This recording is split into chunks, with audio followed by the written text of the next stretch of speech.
Assalamualaikum warahmatullahi wabarakatuh. Alhamdulillah, alhamdulillahilladzi arsala rasulahu ila ulil haq liyudhhirahu 'ala dini kullihi walau karihal musyrikun. Asyhadu an la ilaha illallah wa asyhadu anna Muhammadan abduhu wa rasuluhu la nabiyya ba'dahu. Pertama dan utama sekali marilah kita bersyukur kepada Allah yang telah memberikan rahmat dan hidayah kepada kita semua, sehingga pada hari ini kita masih diberi kesempatan, kesehatan untuk hadir di rumah Allah ini dalam rangka mengikuti kegiatan rutin dan berkah. Dan beriring salawat dan salam, marilah sama-sama kita mohon kepada Allah agar selalu dilimpahkan kepada junjungan kita, yakni Nabi besar Muhammad Sallallahu Alaihi Wasallam, yang telah memberikan rahmat dan hidayah, yang telah mewariskan dua warisan besar kepada kita, yaitu Al-Quran beserta hadis Nabi sebagai penuntun kehidupan dunia wal akhirah. Yang sama-sama kita hormati Bapak Kapolres beserta rombongan, kemudian yang kita hormati Bapak Kapolsek Pariangan beserta jajarannya, kemudian yang kita hormati Bapak dan Ramil beserta jajaran, kemudian yang kita hormati pengurus masjid Makmur Semabur beserta seluruh anggota, kemudian yang kita hormati Bapak Wali Nagari beserta perangkat, dan yang teristimewa kaum muslimin dan muslimat, hadirin hadirat yang berbahagia. Kemudian yang kita banggakan Bapak Kapolres yang akan memberikan tausiah kepada kita bersama. Dalam hal ini akan disampaikan nanti oleh Bapak AKBP Nur Ihsan Dwi Setianto SH SIK MIK. Kemudian untuk mengingat waktu, marilah kita buka acara ini dengan bacaan Bismillahirrahmanirrahim. Dan acara yang kedua adalah sepatah kata sebagai penambah lafiat yang akan disampaikan nanti oleh Ketua Masjid Makmur Semabur, kepada dalam ini disampaikan oleh Bapak Irsyad Gatut Rajomunto. Kepada beliau waktu kita persilakan secukupnya. Assalamualaikum warahmatullahi wabarakatuh. Alhamdulillahirrahmanirrahim. Intinya kita bersyukur kepada Allah Subhanahu wa Ta'ala pada pagi hari ini. Alhamdulillah kita dapat berkumpul di masjid kita ini dalam rangka kegiatan rutin subuh berkah. Dan alhamdulillah pada hari ini kita dapat kunjungan istimewa dari Bapak Kapolres beserta rombongan, Bapak dan Ramil dan Bapak lainnya. Selawat dan salam juga dan sama-sama kita mohonkan kepada Allah, semoga disempatkan kepada Allah junjungan Nabi besar Muhammad Sallallahu Alaihi Wasallam. Bapak Kapolres yang sanatan yang kami hormati beserta rombongan, Bapak dari Kapolsek serta rombongan, maka kami minta maaf atas nama pengurus masjid dan masyarakat Nagari Semabur, terutama Jalur Semabur, mengucapkan maaf yang sebesar-besarnya. Kemudian kami informasikan juga bahwa kegiatan subuh berkah ini di masjid kita ini rutin 1 kali 14 hari, dan pada hari ini adalah putaran yang ke-62. Kemudian dari sebuah berkah ini juga kami sampaikan itu sekaligus bukan hanya untuk silaturahmi saja, namun juga ada penyampaian baik pengumuman yang disampaikan dari nagari ataupun dari masjid. Untuk itu intinya bahwa sebuah berkah ini telah kami jalani untuk menjalin hubungan silaturahim antara sesama warga dan pemerintahan Nagari Semabur. Barangkali ada banyak yang kami sampaikan, kemudian kami sampaikan.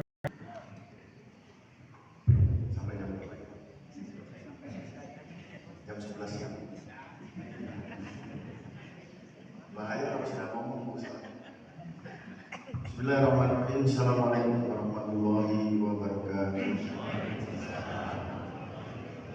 Nahmaduhu wa nusalli wa nusallimu ala rasulil karim. Amma ba'd. Qala Allah Ta'ala fi kitabih karim ba'da a'udzu billahi minasy syaithanir rajim. Bismillahirrahmanirrahim. Untuk pada umat yang menjadikan astamuruna bil ma'ruf wa nahy 'anil munkar wa tu'minuna billah. Wa qala wal 'asri innal insana lafi khusr illa alladziina aamanu wa 'amilus shalihati wa tawassaw bil haqqi wa tawassaw bis sabr. Wa qala Nabi sallallahu alaihi wasallam man shalla bardayni khalal jannah. Sadaqallahu alaihi wa sadaqa rasul karim wa kama qala Rasulullah sallallahu alaihi wasallam. Yang kami muliakan Bapak Ibu yang sama-sama mengharap ridha Allah Subhanahu wa taala, terkhusus yang kami banggakan, kami sayangi Bapak Ketua DKM, Pak Ketua, Pak Kepala Menteri Perairan, Kepala PDAM,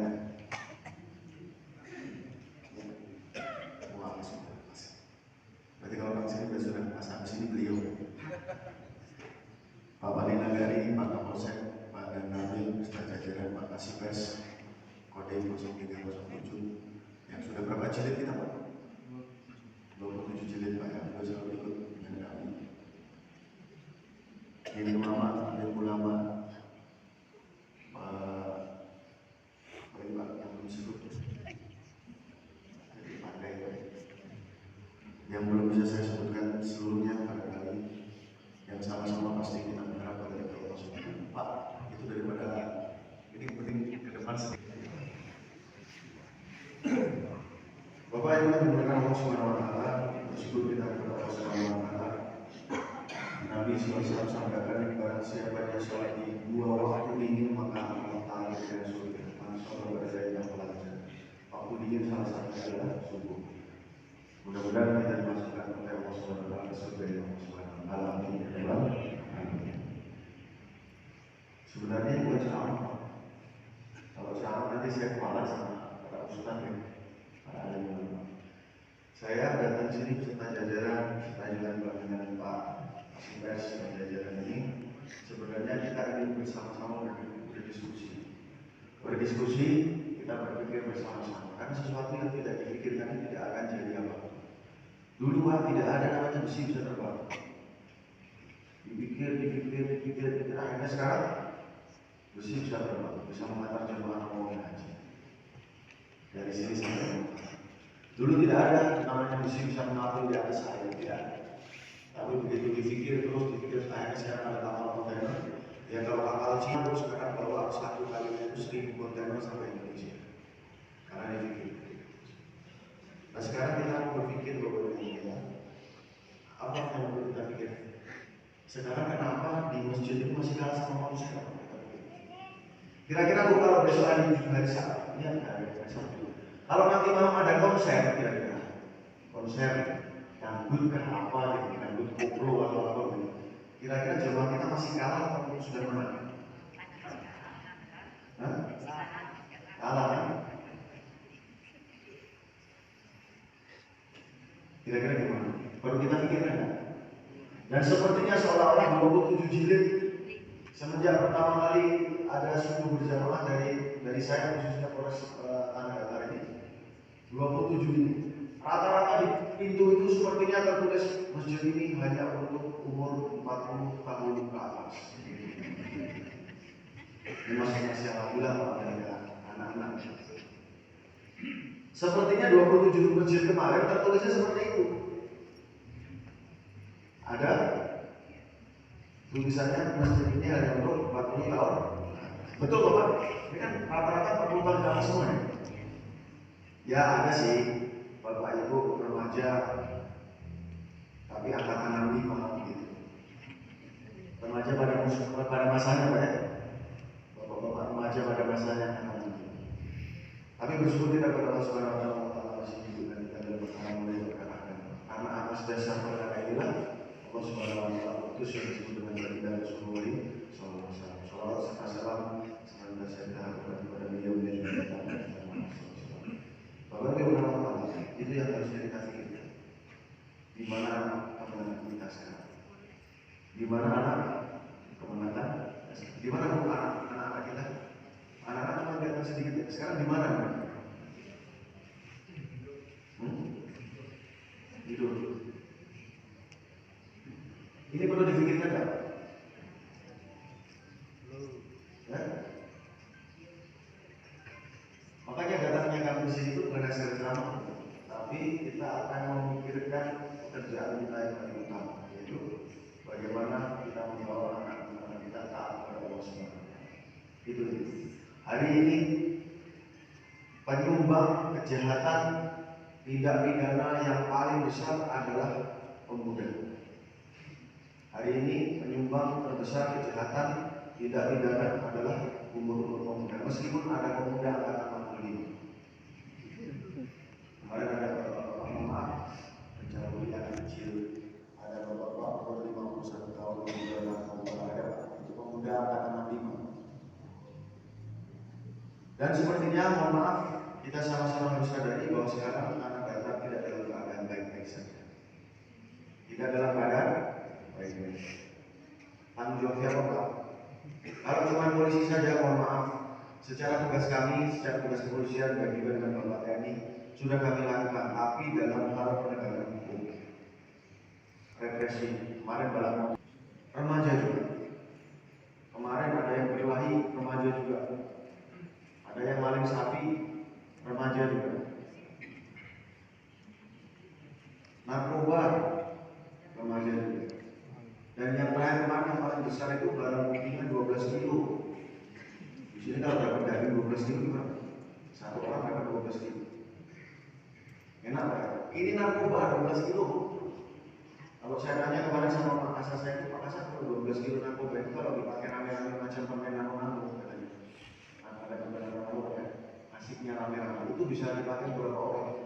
Pak Kasar saya mengatakan, Pak kalau 12 kilo itu bisa habis dipakai untuk satu penduduk baju sampai 12. Yang terakhir kemarin 4,47 gram sabu-sabu. Saya pakai berapa orang Pak? 50 orang. Satu orang membawa 4,47 gram. Sekarang Bapak Ibu ya, kalau seandainya kami hanya yang ada, kalau orang masuk penjara tadinya kucing keluar jadi harimau. Yang ada kalau masuk penjara tadi maling sendal keluarnya nanti jadi maling motor. Dua di antara yang kemarin ditangkap Pak, itu ditangkap di tahun 2025, 2017 yang lalu sudah pernah ditangkap dari penjara. Kalau dia di penjara 4 tahun berarti 2017 ditangkap, 18, 19, 20, 21 keluar dari penjara, 2025 melakukan lagi. Dalam jangka waktu 4 tahun dia kembali melakukan perbuatan yang sama. Istiqomah dia.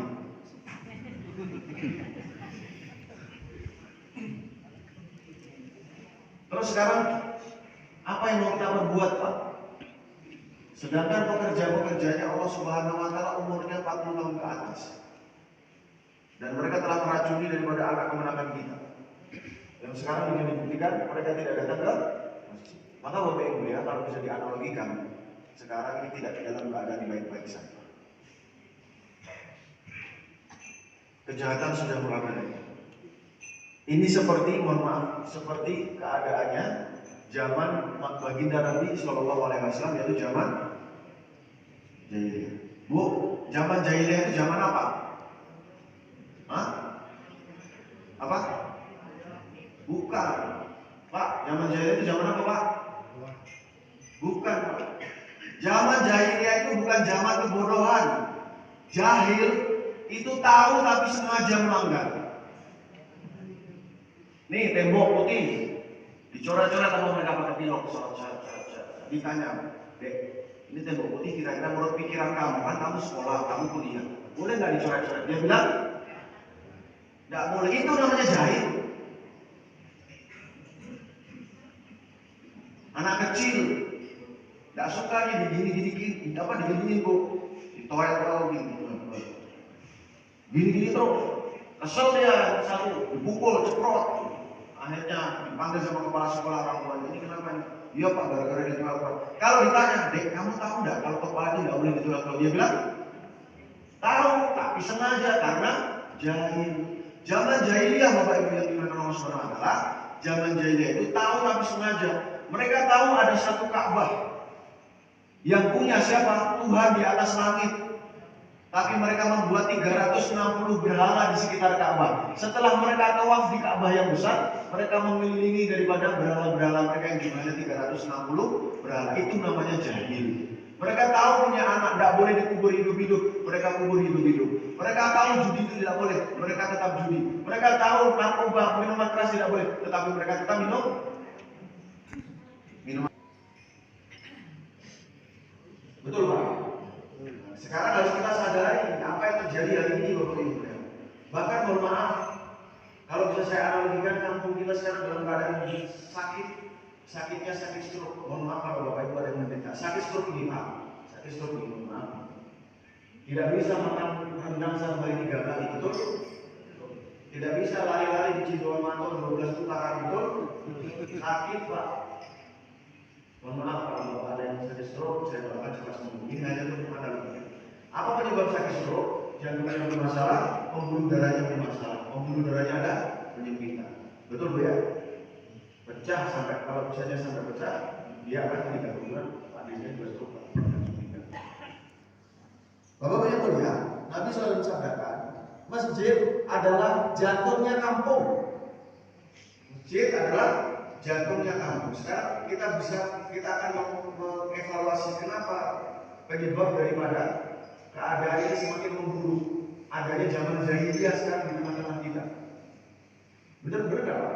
Kalau sekarang zamannya jahiliyah, kalau ditanya sekarang sama pengedar narkoba, kamu tahu nggak ini barang mana? Dia bilang, tapi kenapa dijual? Kamu tahu nggak kalau sekarang nggak boleh curi-curian, curi sapi, curi apa segala macam? Tahu ya? Tahu, tetapi tetap dikerjakan. Kamu tahu nggak sih kalau nggak boleh namanya galak? Dia bilang, tahu, tetapi kenapa dikerjakan? Jangan lupa sesungguhnya mereka sedang dalam keadaan jahil. Apa penyebabnya? Penyebabnya berawal dari kampung. Kampungnya sedang stroke. Apa jantungnya? Masjid. Apa darahnya? Ini darahnya darah-darah tua ya. Darah-darah tua. Karena yang muda tidak ada di masjid.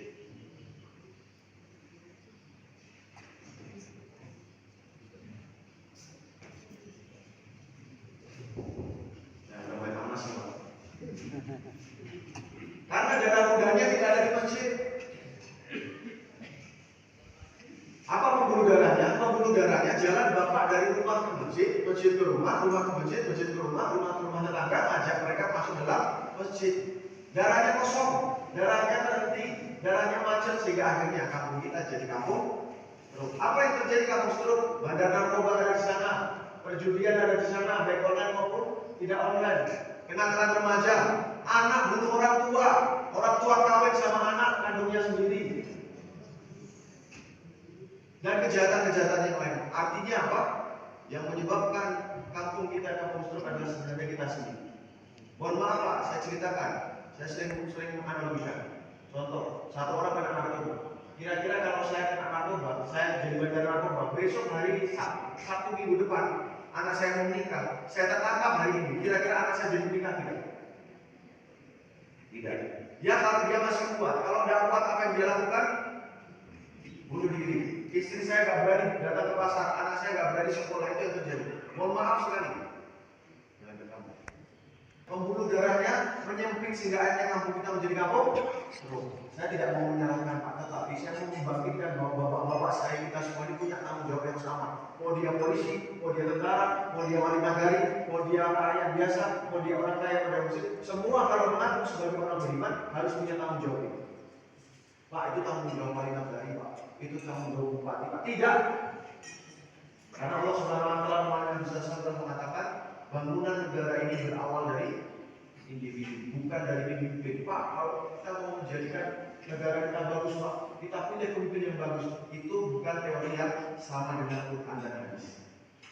Ini Pak, Nabi SAW mensabdakan, di dalam badan satu orang manusia, dia terdapat satu gumpal daging. Kalau dia baik-baik seluruhnya, kalau dia buruk-buruk seluruhnya. Apa namanya? Hati. Karena hati tempatnya bersemayamnya Allah Subhanahu wa taala. Jadi kalau hati setiap manusia ini baik, maka baik seluruhnya. Jadi kalau mau memperbaiki sebuah negara, yang dimana negara itu terdiri dari seluruh provinsi, provinsi terdiri dari kabupaten, kabupaten terdiri dari kecamatan, kecamatan terdiri dari nagari, nagari terdiri dari jorong, jorong terdiri dari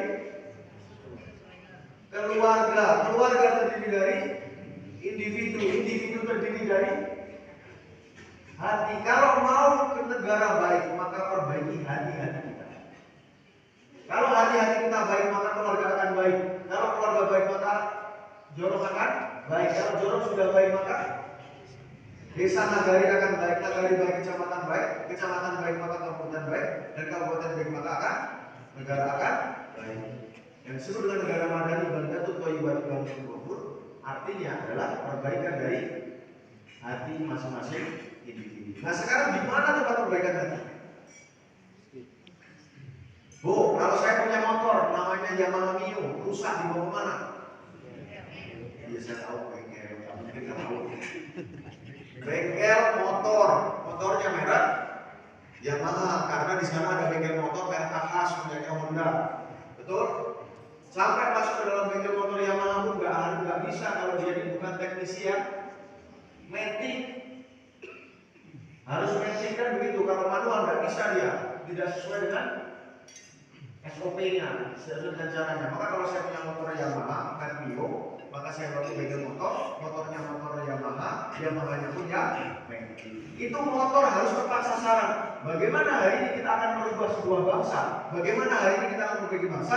Tapi caranya tidak berawal dari masjid. Tidak bisa. Maka Bapak Ibu yang mulia sekarang, bagaimana caranya? Kita buat setiap azan berkumandang bukan 15 hari sekali.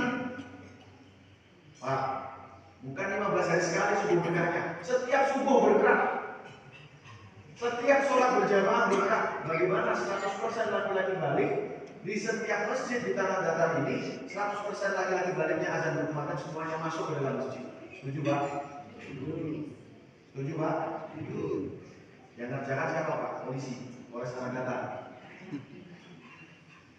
Harus semuanya kembali ke, coba bayangkan Bapak Ibu, kalau seluruh Polres bukan seluruh kabupaten Tanah Datar ini, seluruhnya laki-lakinya masuk ke dalam masjid itu azan berkumandang. Mau polisinya, mau tentaranya, mau petaninya, mau rakyat jelatanya, mau pembedanya, mau kepala PDAM-nya, semuanya laki-lakinya masuk ke dalam masjid, apa yang terjadi? Kira-kira Baldatun Thayyibatun wa Rizqun Ghafur. Walau alal qura amana wa taqaw la fatahna alaihim barakatin minas samai wal ardh. Kata Allah, kalau seandainya penduduk dalam satu kabupaten, penduduk dalam satu negeri, penduduk dalam satu jorong, penduduk dalam satu negara, dia beriman dan bertakwa kepada Allah Subhanahu wa taala, maka Allah Taala akan berikan kepada mereka keberkahan yang turun dari atas langit dan keberkahan yang timbul dari bawah bumi. Sekarang dibalik, kenapa yang dari atas hujan jadi banjir? Kenapa yang dari atas hujan jadi ngaruh? Kenapa yang dari bawah jadi gempa bumi, jadi tanah longsor, jadi panen gagal, jadi kenakalan remaja, jadi kenakalan remaja angkatan 65? Kenapa itu semua terjadi? Jangan salahkan siapa-siapa, karena iman dan takwa yang menjadi prasyarat terciptanya kondisi ini tidak ada. Ketemu Pak, kalau sama Quran sama hadis ini ketemu. Tidak usah pakai seminar, tidak usah pakai penelitian, ketemu. Penyakitnya apa dan penyebabnya apa ketemu. Tinggal nanti solusinya apa kan gitu Pak. Jadi tidak usah pakai penelitian, muslibat segala macam, turun dari tim Jakarta. Apa penyebabnya karena data ini narkobanya tinggi? Tidak usah. Ikut aja Quran sama hadis. Bapak yang melihat kalau Bapak itu mau mencontoh pergi ke Manado, pergi ke Manado, nggak tahu tempat. Bapak buka apa sama ibu? Nah, Google Map, buka, ada garis warna biru. Berani nggak Bapak sama ibu menselisih garis biru? Saya belum sendirilah, saya jalan. Berani nggak? Kalau untuk Google Map saja Bapak Ibu nggak berani menselisih, kenapa Bapak Ibu berani menselisih Quran dan hadis?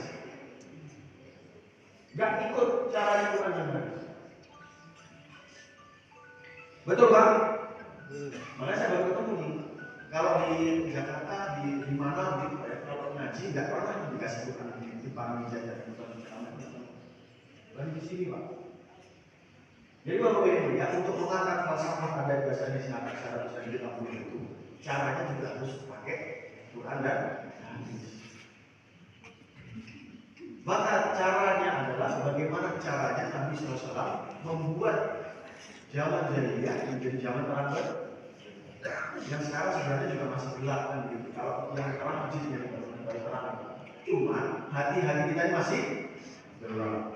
Karena buktinya belum 100% laki-laki banyak masuk dalam. Maka caranya kembalikan mereka ke masjid. Dengan cara apa? Dengan cara dulu. Jadi tanggung jawab siapa? Bukan hanya sekedar tanggung jawab Pak Ketua, bukan hanya sekedar tanggung jawab Pak Ketua Kans, bukan sekedar tanggung jawab Pak Wali Nagari, bukan. Tapi tanggung jawab setiap orang beriman. Kenapa kita harus tanggung jawab? Mohon maaf Pak. Sekarang kalau kita sedang duduk di sini, ada 5 orang dari luar datang, Pak Ketua, saya meminta izin. Saya tidak mau merusak masjid, saya tidak mau memecahkan kaca, saya tidak mau membongkar karpet dan mencongkel daripada keramik. Saya mau minta izin, saya mau memotong tiang masjid. Memotong tiang masjid. Boleh Pak? Nih, potong. Yang tidak terlihat potong. Boleh? Kenapa Pak tidak boleh? Kenapa Bu? Maka, emang itu yang punya masjid ini? Pak, emang Bapak yang punya masjid ini? Kenapa Bapak melarang kami? Biasanya begitu. Oh, tidak boleh Pak. Memang kami yang bukan punya masjid ini, tetapi masjid ini adalah tempat kami bersama. Kami bertanggung jawab bersama-sama untuk menjaga keutuhan tempat ibadah kami ini. Betul? Bapak Ibu yang Allah Nabi SAW sampaikan, barang siapa dia sholat, dia menegakkan tiang agama. Barang siapa dia tidak sholat, dia merobohkan tiang agama. Berapa banyak hari ini yang mau merobohkan tiang agama, Bu? Pak dan Bapak Ibu diam saja. Nah, Pak, kalau urusan sholat, Pak, urusan masing-masing. Yang penting saya sholat, anak saya sholat, istri saya sholat, selesai. Urusan dia nggak sholat, urusan dia nggak Tuhan dia, Pak, bukan urusan saya. Nggak bisa. Berarti iman kita ini tidak sempurna. Man ra'a minkum mungkaran, barang siapa yang dia melihat kemungkaran, maka cegahlah dengan tangan. Jadi tidak bisa melepas tangan, harus kita sendiri yang turun tangan. Hari ini setiap orang lihat, masjid, ada masjid besar di sini, masjid makmur. Lihat. Hari ini setiap orang dengar azan, dengar. Tetapi kenapa sepertinya tidak melihat dan tidak mendengar? Betul? Sepertinya buta dan tuli. Sesungguhnya yang buta dan tuli bukan mata dan telinga, tetapi masalahnya ketemu lagi, Bu.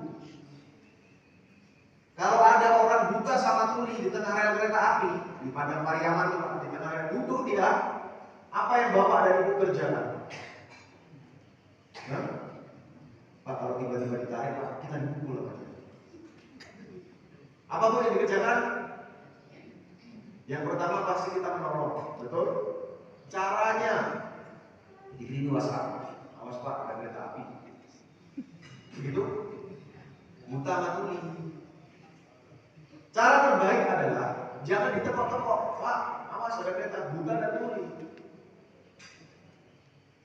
Nggak bisa juga, nggak lihat, buta dan tuli. Cara terbaik adalah datang ke sana,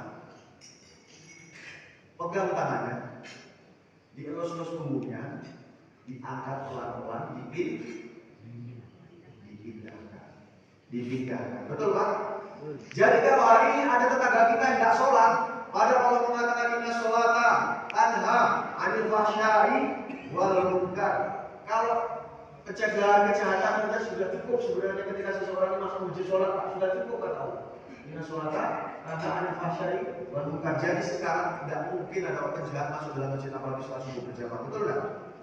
Jadi supaya mencegah kejahatan, ajak mereka ke masjid. Caranya dengan seperti apa? Seperti seolah-olah mereka bukan dan tuli, datang ke sana, jemput, door to door, sebagaimana Nabi, pegang tangannya, kasih goreng, makan Pak. Allahu Akbar, azan ke masjid yuk. Oh iya Pak, mari kita ke masjid. Begitu caranya. Angkat pelan-pelan, jangan dimarahin, jangan ditarik, pukul dia nanti kalau ditarik. Jadi Bu, nanti kalau Bapak mau ke masjid, kasih peci, kasih sarung, kasih sajadah, sama kasih gorengan. Ya Bu, kok ada gorengan? Iya, itu tetangga sebelah itu belum sholat. Kamu datang ke sana 5 menit sebelum azan, nongkrong di sana, makan gorengan. Begitu azan, suruh dia ngomong, Pak, azan, mari kita ke masjid. Setuju Pak? Sudah dikerjakan belum? Udah mulai, alhamdulillah. Pasti akan ada penolakan, pasti akan ada penolakan. Tapi kuncinya yang pertama kerjakan. Kenapa harus dikerjakan? Bapak Ibu yang bermanfaat. Dulu zaman jahiliyah, di sana ada satu orang, bukan Abdullah, bukan wali nagari, bukan Kapolres, bukan ajengan, bukan, tetapi Nabi dia. Zaman jahiliyah Nabi di sana, tetapi Nabi belum dapat perintah untuk door-to-door. Maka umat tidak tahu, masih jahil. Betul Pak? Malah Nabi dikatakan siddiq, amanah, tabligh, fatonah, al-amin. Nabi dijuluki seperti itu. Tapi begitu Nabi menerima perintah pertama terus kemudian ayat-ayat selanjutnya sampai dikatakan di dalam surat diturunkan ayat ya ayat mudasir ya orang yang disebut warahmatullahi wabarakatuh, dibangun kamu dan besarkan Allah Subhanahu wa taala. Maksudnya apa? Suruh door-to-door. Ya ayyuhan nasu la ilaha illallah. Maka umat berubah. Meskipun resikonya dikatakan gila, majnun, pendusta agama, pemecah belah umat, pengkhianat harta dan dunia. Itu Nabi. Jadi kalau di sana ada Nabi belum melakukan kerja door-to-door, umat tidak berubah. Baru setelah Nabi mengerjakan door-to-door, maka umat berubah. Abu Bakar masuk Islam, Umar masuk Islam, Abu Ubaidah masuk Islam. Jadi Pak, kalau hari ini di tengah-tengah kita ada Nabi sekalipun, seluruh kampung buia semuanya, Hafiz alim, tetapi tidak ada kerja door-to-door, maka umat pasti tidak akan berubah. Meskipun wali nagarinya seorang Hafiz, meskipun kapolresnya seorang alim, tidak akan berubah kalau door-to-door tidak dikerjakan. Yang pertama kerja, yang kedua istiqomah. Kenapa harus istiqomah? Berbulan-bulan. Maksudnya begini, Bapak Ibu, kira-kira laki-laki balik di seluruh tanah data yang tidak tahu air minum merek Aqua, berapa persen Pak? Hah? Berapa Pak? 0%. Kalau jawaban saya mendekati 0%, karena ada laki-laki tua yang gila. Ya Bu ya, ada orang gila, laki-laki balik sama laki-laki yang hampir meninggal dunia. Sekarang tuh nggak ngerti kalau kita. Jadi mendekati 0%. Masalahnya semua orang sudah tahu, tapi pertanyaan saya kenapa masih ada iklan Aqua sama sekali? Diberitahukan terus, berulang-ulang. Ini kan sama dengan artinya memberitahukan sesuatu yang Bapak dan Ibu sudah tahu. Betul? Saya datang kepada Pak Ketua, kalau lapar makan ya. Zuhur saya datang lagi, Pak Ketua kalau lapar makan ya. Asar saya datang lagi, Pak Ketua kalau lapar makan ya. Maghrib saya datang lagi, Pak Ketua kalau lapar makan ya. Isya datang lagi, Pak Ketua kalau lapar makan ya. Besok hari kedua datang lagi subuh, Ketua kalau lapar makan ya. Dua datang lagi, Pak Ketua kalau lapar makan ya. Asar datang lagi, Pak Ketua kalau lapar makan ya. Terus begitu 3 hari kira-kira Pak Ketua ngomong sama saya apa Bu? Bosan saya dari Bapak. Saya sudah tahu kalau lapar itu pasti saya harus makan. Karena berulang-ulang bosan dia. Tetapi kenapa harus bilang Aqua tidak? Saya bukan dalam artian benci Aqua tidak. Ini hanya menggambarkan apa maksud pengulangan. Kenapa diulang-ulang terus setiap hari ada iklan gitu enggak? Karena orang mau mengatakan Pak, saya mau Aqua itu bukan hanya di sini, tetapi Aqua ada buktinya Bu, ada. Coba suruh anak kita beli air di rumah. Dia bilang apa? Oh, beli Aqua.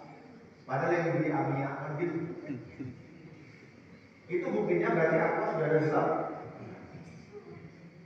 Karena dia bilang, kalau sudah dalam hati Pak, karyawan saya tambah banyak, toko saya tambah banyak, pabrik saya tambah besar, duit saya tambah banyak.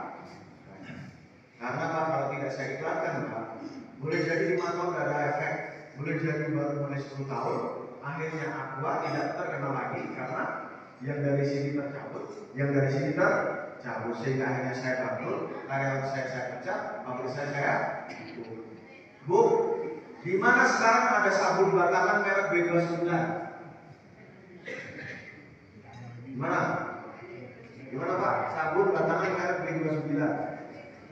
Di mana barang itu? Hah?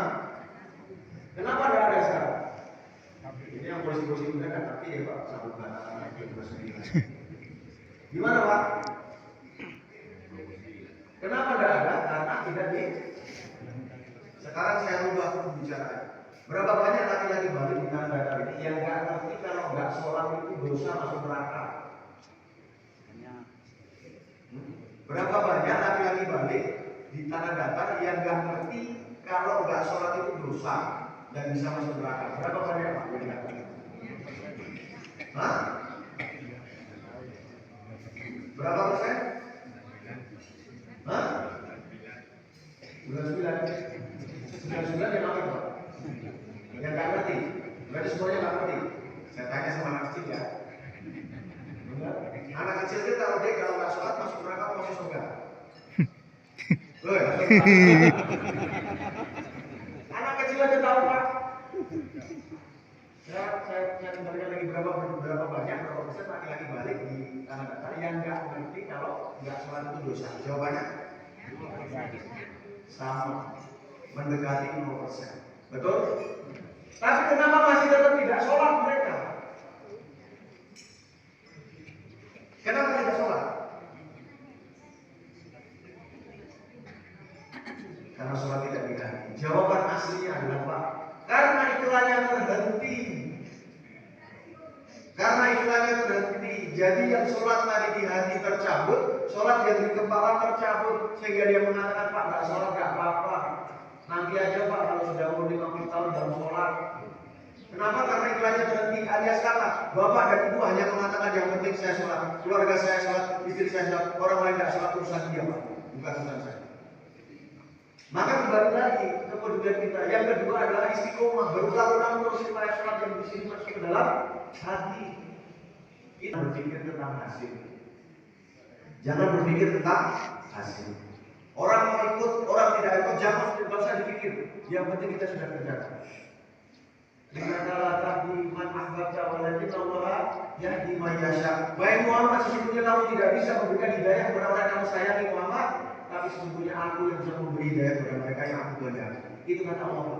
Jadi rumus yang pertama kerjakan, yang kedua istiqomah berulang-ulang, yang ketiga jangan pernah berpikir tentang hasil. Ada yang menolak tidak pernah, silakan. Yang penting kita ada. Setuju Pak? Jadi kalau hari ini ada 50 orang, besok pagi akan ada berapa Pak? 100. Kalau besok 100 berarti hari Senin ada berapa? 200. Kalau 200 Senin berarti hari Rabu ada berapa? Selasa? Siapa? Bingung kan? Pusing kan? Suruh siapa mengenal Polres? Jadi bukan dari segala ceramah, percuma kalau Bapak cuma datang tuh. Saya gini Pak, yang kemarin di bagaimana mereka yang tidak dengar yang masih tidur di rumah, meningkat imannya tidak? Ya itu masalahnya. Sehingga ketika imannya tidak utuh, maka Allah masih marah kepada kita. Bapak Ibu mau nonton bioskop, itu tiketnya tersobek separuh, boleh masuk nggak? Tidak boleh, tiket aja harus utuh. Apalagi untuk memperbaiki keadaan harus utuh semuanya, baik yang di dalam masjid maupun yang belum di dalam masjid. Kita tarik ke dalam. Satu kisah Bapak Ibu, Allah Ta'ala ingin membalikkan sebuah kampung. Ingin membalikkan sebuah kampung karena kampungnya maksiat semua. Dibalikkan sama Allah tanahnya. Begitu mereka pasang turun, datang ke satu tempat, datang ke satu desa, dilihat ada satu orang di kampung itu, satu orang. Loh, ada satu orang tidak pernah melakukan dosa sekejap mata. 1% pun tidak pernah melihat dosa nih. Tidak pernah berbuat dosa. Maka bingung mereka kasar itu. Ini ada orang taat kok mau dibalikkan. Maka akhirnya kembali kepada Allah SWT. Ya Allah, sesungguhnya saya bingung. Kenapa pada disuruh mengazab di kampung padahal ada satu orang yang masih bertahan, dia tidak melakukan satu dosa, meskipun sekejap mata. Kenapa ya Allah? Kata Allah, balikkan kampung itu berawal dari orang itu. Kenapa ya? Karena dia taat untuk dirinya sendiri, sedangkan orang bermaksiat dia tidak berpikir mengeluarkan dari sedikit pun tidak pernah. Diazab oleh Allah SWT. Dalam kitab undang-undang hukum pidana, Pak Asad Kasih kalau ada orang yang tahu ada satu perbuatan pidana dilakukan dan dia diam saja, maka orang ini dihukum. Itu nggak apa-apa. Ikut dalam terlibat pembiaran namanya pasal. Kalau ada orang melihat suatu kejahatan, dia tahu dan dia diam saja, maka orang ini bisa ikut dituntut. Itu KUHP-nya tahu Pak. banyak orang enggak sholat kita diam saja, maka jangan sampai nanti Allah Ta'ala turunkan azab kepada kampung ini. Siapa? Saya mari ke masjid. Boleh Pak? Insya Allah ya. Supaya kita menjadi aman. Jadi yang akan membuat kaki mas aman itu adalah kita sendiri, bukan ke orang lain. Kita, saya, orang beriman. Mungkin itu saja yang perlu saya sampaikan.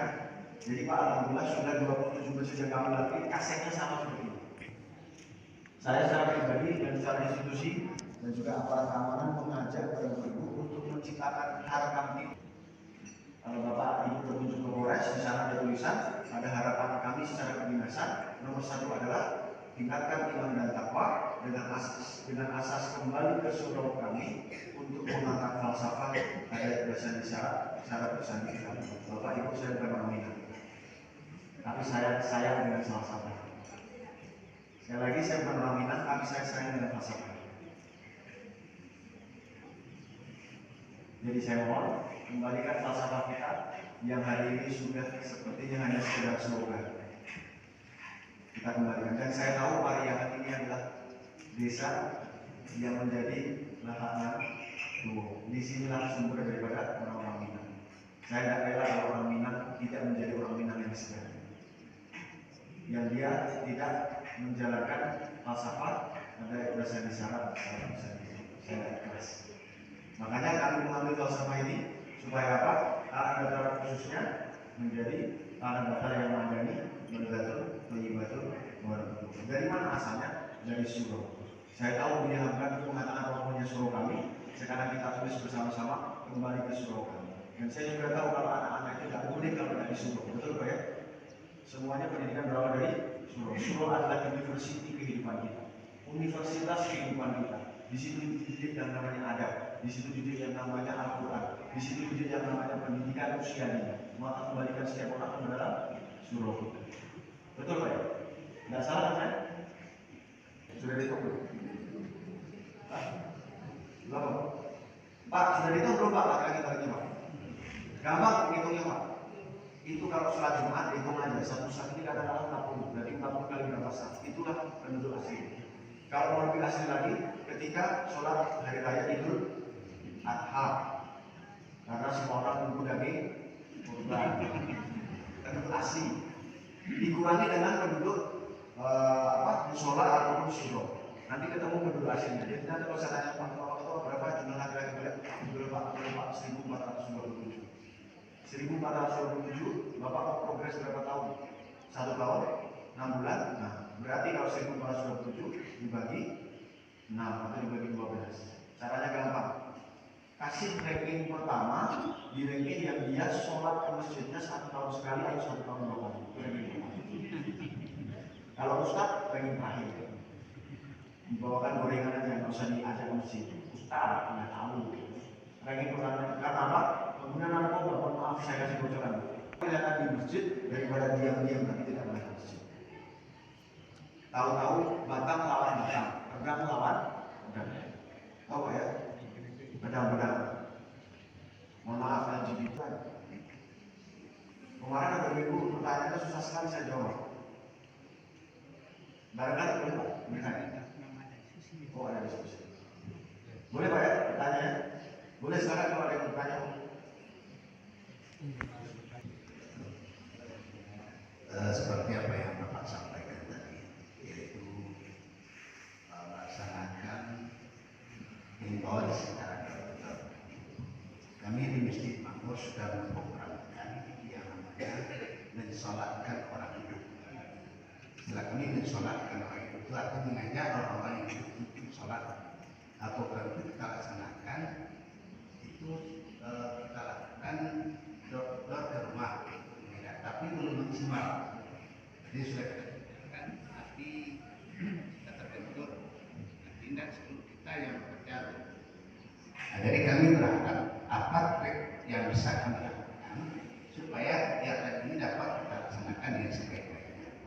Jadi kita sudah coba itu betul, tapi belum maksimal ya, belum maksimal pelaksanaannya karena mungkin keterlibatan kita di di masyarakat ini belum maksimal. Artinya beberapa orang saja yang mau bekerja tanpa adanya dukungan dari kita bersama. Jadi kita berharap apa terbaik yang bisa kita lakukan. Sekarang tinggal tanya aja, bapak mau nggak, bapak mau nggak kan gitu, ya kan? Karena mohon maaf Pak, itu tugas tanggung jawab setiap diri kita. Kalau iman kita ini betul, kita punya tanggung jawab masing-masing, betul nggak? Tinggal bapak mau atau tidak, kan begitu. Nanti kan kita orang beriman semua, kira-kira ditanya nggak sama Allah nanti di hari kiamat? Yang katanya Sayyidina Umar mengatakan tanggung jawab setiap orang beriman, 40 orang ke depan, 40 orang ke kiri kanan, 40 tetangga ke kiri, 40 ke belakang. Kalau di Jakarta 40 ke atas, 40 ke bawah. Karena dia apa? Kira-kira ditanya Pak? Tidak bergeser kaki seorang hamba sebelum ditanya, kan gitu. Sebenarnya itu aja. Tinggal bapak secara teknis saja. Pak, Ibu Leo setelah sholat, bapak kemana, bapak kemana, bapak kemana, bapak kemana. Nanti setelah besok berikutnya, bapak kemarin gimana Pak hasilnya, kemarin bagaimana, kemarin bagaimana. Tinggal ditanya satu-satu. Nanti Pak kalau sudah satu-satu gitu ya, sudah satu-satu itu ada rasa tanggung jawab, maka akan selesai semua. Jadi kita sekarang hanya bisa menyemangati gitu. Ini tanggung jawab kita. Bu, Pak, mohon maaf nih. Setiap hari Nabi berpikir tentang umat. Setiap hari Nabi berdoa untuk umat. Ini keren. Setiap hari Nabi berisau untuk umat. Betul? Bahkan sampai mati Nabi berpikir tentang dengan kata-kata apa? Kalau kita tidak berpikir tentang umat, di mana kita nanti dari kiamat? Jangan-jangan nanti di Telaga Kausar, Nabi mau nasi cangkir nggak jadi? Memang saya pernah pikir umat. Mohon maaf Pak, beda baju sama beda ucapan aja bahaya Pak. Saya orang Jakarta, saya punya keluarga namanya Persija Pak. Begini, Persija, hidup Persija kan begini. Bapak punya keluarga namanya Semen Padang, bajunya warnanya apa? Merah. Semen Padang sama Persija, kami di bulan saya datang, Bapak dan Ibu datang. Ibu teriaknya hidup Semen Padang, saya teriaknya hidup. Saya pakai baju oranye. Bayangkan kalau saya pakai baju oranye, saya teriak hidup Semen Padang, apa yang terjadi Pak? Hah? Apa tuh? Saya kalau nggak selamat, diinjak-injak sama orang Persija, dia bilang pengkhianat, pengkhianat. Itu gara-gara baju sama ucapan beda Pak. Baju sama ucapan sama teriakan beda, dibilang pengkhianat, mati dia. Maka Bapak Ibu lihat bagaimana kira-kira kalau kita ketemu sama Nabi dan kita tidak pernah berpikir tetangga sebelah kita beda sama dengan Nabi, kira-kira Nabi bilang apa? Pengkhianat kamu tidak sesuai dengan saya, tidak dikasih Pak, bila sudah Telaga Kausar. Mau Pak? Kok ngancam Pak? Iya, aslinya begitu. Jadi Bapak Ibu tidak ada cara lain kecuali kita peduli. Siapa lagi yang mau peduli sama tanah Minang ini Pak? Siapa yang peduli sama anak tua ini Pak? Kalau bukan kita. Masa iya, mohon maaf, orang Kristen suruh ke masjid? Tidak ada. Sama anak ini. Dan saya tidak rela ada presiden di sana jadi tidak terwujud di laut nanti. Makanya saya ajak Bapak semua. Saya bersyukur sampai hari ini ada di sini. Dan saya baru nemuin ada masjid Pak, ada sumber mata airnya. Baru saja.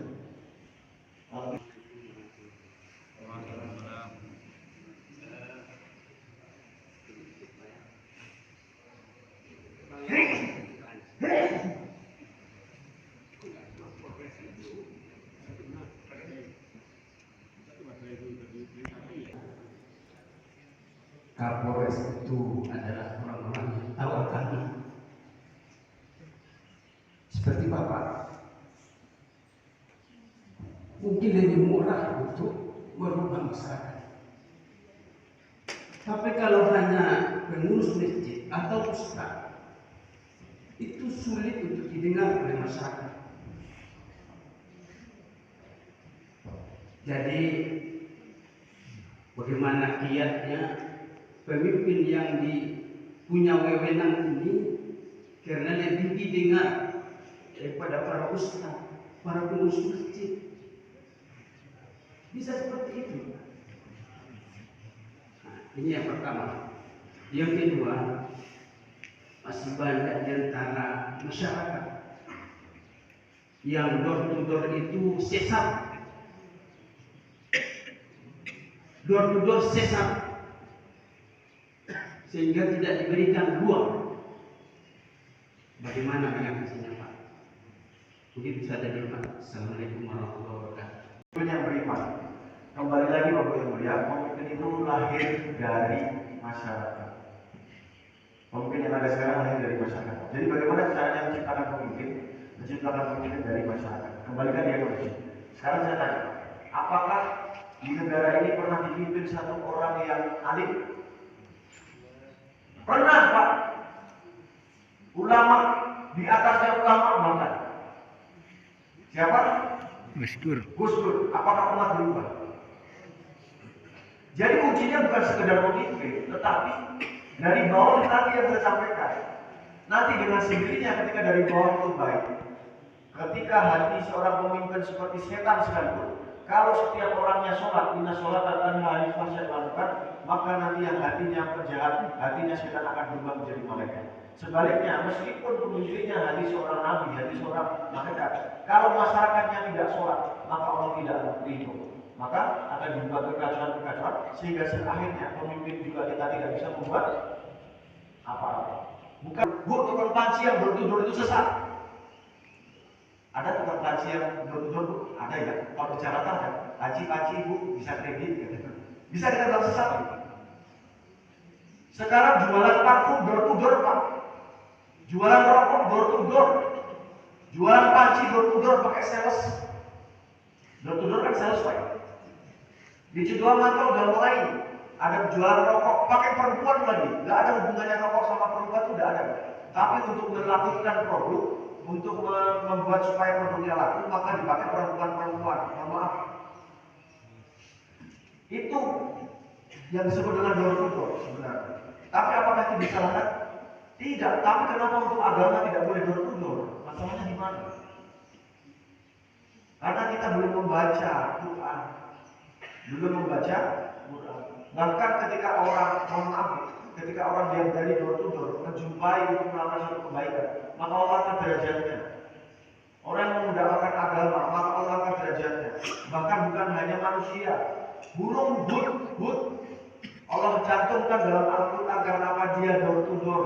Dia menjemput sebuah negara, ketemu dengan Ratu Balkis, dan akhirnya dilaporkan kepada Nabi Ismail AS. Disebut dalam Quran ada satu surat namanya Hud yang untuk mengenal satu ekor burung. Karena kita nggak baca Quran aja Pak, sehingga kita mengatakan sesat. Sesatnya di mana? Jualan panci aja door-to-door kok. Betul Pak, betul Bu ya. Sesatnya di mana sih? Kalau ngajak, kan ngajak. Yang penting ngajaknya dengan watawasawis, jangan ditarik lagi Pak. Begitu. Sesungguhnya kalau misalnya ada yang mengajak door-to-door, lebih membantu kita. Kan betul, itu Pak ya. Jadi kenapa Nabi SAW pindah ke Madinah? Nabi SAW pindah ke Madinah, door-to-doornya dikerjakan oleh orang Madinah dan juga orang Mekah. Ada satu kaum namanya Muhajirin, ada satu kaum namanya Ansar. Mereka bekerja sama. Yang akhirnya Allah ridho kepada mereka sehingga Madinah menjadi Madinatul Munawwarah, sehingga mereka sebutkan wasabiqunal awwalu minal muhajirin wal ansar. Apa kata Allah? Radhiyallahu anhum wa radu anhum. Jadi Pak, kalau ada yang bertutur, jangan pernah salahkan mereka. Kita yang hatinya keras. Karena tadi Pak, mungkin saya belum sebutkan.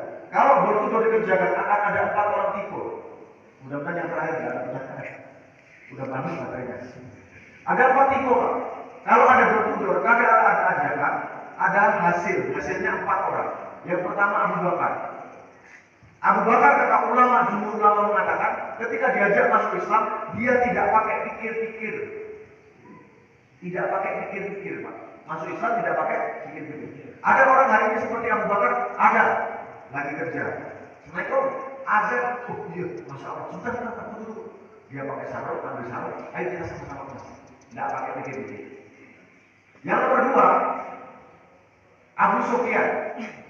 Siapa Abu Sufyan? Ulama mengatakan Abu Sufyan itu masuk Islam, padahal dulu itu panglima perangnya orang kafir, tapi akhirnya masuk Islam. Kapan masuk Islam kan? Ketika mendekati peristiwa Futuh Mekah. Ketika terjadi peristiwa Nabi SAW kembali ke kota Mekah. Bahasanya hari ini Ada orang tipe-tipe Abu Sufyan, ada lagi kerja. Assalamualaikum, azan, masjid yuk. Sebentar, nanggung, duluan aja. Duluan kan. Begitu kita sholat di masjid, Allahu Akbar. Selesai sholat, kita assalamualaikum. Dia ada Pak di belakang, tapi berdiri tambah 1 rakaat. Masbuk. Hari ini orang tipe-tipe Abu Sufyan ada. Yang nomor 3, tipe Abu Thalib. Abu Thalib itu siapa? Senang dengan perjuangan Nabi, mendukung perjuangan Nabi, tetapi tetap tidak mau masuk Islam. Hari ini ada orang tipe-tipe Abu Thalib, ada. Assalamualaikum, sholat, wah ini mantap. Paten kali bang. Ini yang harus ada di kampung kita.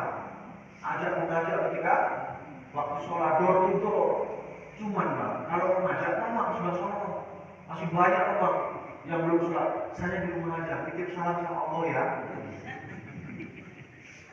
Abu, yang keempat, Abu Jahal. Jangan khawatir Pak, tetap akan ada. Tetapi harapan kita ada 2 orang yang pertama.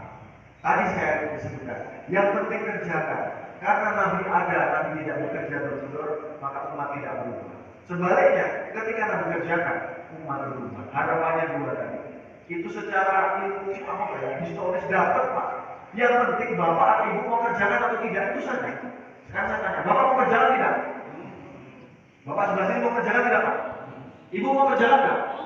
Alhamdulillah. Itu saja. Yang benar datang dari Allah Subhanahu wa taala menjelaskan yang salah dari saya pribadi, mohon maaf. Yang benar sebelumnya mudah-mudahan bermanfaat, terutama ini ucapan sebenarnya kembali kepada saya. Mudah-mudahan saya selalu dikuatkan dan saya minta doanya. Ini baru 35 hari saya di Polres Data. Kami mohon doanya. Kemarin kami mencoba jemput Pak. Ini terakhir. Kemarin kami mencoba jemput dengan anggota kami. Mencobanya di mana? Di masjid Laskar. Alhamdulillah Pak. Ya sementara masih pakai baju sementara. Nanti pelan-pelan kita pakai baju. Mungkin nanti juga Pak Kasubes nanti akan ikut. Jadi ini kebetulan kita sama-sama ya. Jadi tetap kerjakan saja. Nanti hasilnya apapun yang penting kita berharap 2 orang tadi akan ada pelan-pelan. Bantu saja Pak. Bantu saja. Ditetes air dia akan berubah. Mudah-mudahan Allah memberikan keberkahan kamu ini. Allah maafkan dosa-dosa kita. Allah memberikan kamu ini sebagai kampung Madinah. Subhanallah wa bihamdihi. Subhanallah wa bihamdihi. Asyhadu an la ilaha illa anta astaghfiruka wa atubu ilaik. Assalamualaikum warahmatullahi wabarakatuh.